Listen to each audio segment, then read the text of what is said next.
शाम का टाइम है और बीवी की शौहर से मुलाकात हो रही है। 7 महीने पहले शादी हुई थी और आज रात बीवी ने शौहर से मामूली सी तलब कलामी का बदला लेने के लिए किस करते हुए शौहर की जुबान काट डाली ताकि वो कभी जुबान चला ही न सके।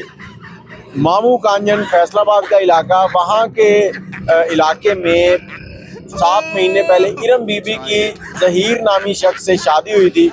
अब शादी के बाद दोनों में मामला मामूल के मुताबिक थे, लेकिन इरम की जो हरकत थी, लड़के के भाई ने बताया कि वो कुछ मशकूक थी, जिस पर लड़का उसको मना करता था और शायद इसी रंजिश की बिना पर आज रात इरम ने अपने शौहर से किस करते हुए उसकी ज़ुबान काट डाली। अब उसकी ज़ुबान जुड़ेगी या नहीं जुड़ेगी, ये मामला बात के हैं। लड़के को हॉस्पिटल पहुंचाया गया। एएसआई साहब जो हैं उन्होंने वहां पर मौके का विजिट किया, लेकिन जो लवाहिकीन हैं उनकी तरफ से कोई भी कार्रवाई ना की गई, जिस बिना पर ना लड़की को हिरासत में लिया गया, ना कोई एफआईआर दर्ज की गई।